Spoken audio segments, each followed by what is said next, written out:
क्या आप जानते हैं, एक समय ऐसा आया था जब पूरा ब्रह्मांड विनाश के कगार पर पहुंच गया था। आसमान काला पड़ गया, नदियां सूख गईं, पर्वत पिघलने लगे। अगर उस समय महादेव ने हस्तक्षेप ना किया होता तो आज शायद सृष्टि का अस्तित्व ही समाप्त हो जाता। हजारों साल पहले देवता और असुर लगातार युद्ध में लगे रहते थे। दोनों अमृत की कामना रखते थे, लेकिन अमृत यानी अमर होने का दिव्य रस क्षीर सागर की गहराइयों में छिपा हुआ था। इसे पाने के लिए देवों और असुरों ने आपस में संधि की। हम मिलकर समुद्र का मंथन करेंगे, जो भी वस्तु निकलेगी उसे बराबर बांट लेंगे। यहीं से आरंभ हुआ समुद्र मंथन, क्षीर सागर का महामंथन। मंदराचल पर्वत को मंथन दंड बनाया गया और वासुकी नाग को रस्सी। देवता एक ओर खड़े हुए और असुर दूसरी ओर, और दोनों ने अपनी पूरी शक्ति से समुद्र को चर्न करना शुरू किया। धीरे धीरे समुद्र से अनगिनत खजाने निकलने लगे। कमल पर विराजमान देवी लक्ष्मी प्रकट हुई।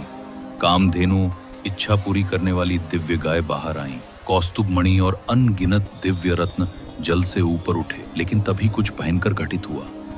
समुद्र की गहराइयों से एक भयानक पदार्थ बाहर निकला। ये था हलाहल विष, इतना घातक कि उसकी महज धुएं ने आकाश को काला कर दिया, देवताओं को बेहोश कर दिया और पृथ्वी पर जीवन को जलाने लगा। तीनों लोग कांप उठे, पर्वत पिघलने लगे, नदियां सूख गईं और आकाश पर विनाश का अंधकार छा गया। अगर ये विष फैलता रहा तो संपूर्ण सृष्टि समाप्त हो जाती। भयभीत देवता ब्रह्मा जी के पास पहुंचे, पर ब्रह्मा बोले, ये मेरी शक्ति से परे है। वे विष्णु जी के पास गए, पर उन्होंने कहा, अब केवल एक ही हैं जो हमें बचा सकते हैं, महादेव। तभी सबने मिलकर महादेव का आह्वान किया और फिर कैलाश से भगवान शिव प्रकट हुए। उनका तेज शांत था, लेकिन भीतर करुणा का सागर बह रहा था। बिना एक पल गवाए शिव ने आगे बढ़कर अपने हाथों में उस घातक विष को थामा और संपूर्ण ब्रह्मांड की रक्षा के लिए उसे पी लिया। लेकिन जैसे ही विष उनके कंठ में पहुंचा, उसकी जलन असहनीय हो गई। उसी क्षण उनकी अर्धांगिनी मां पार्वती ने शीघ्रता से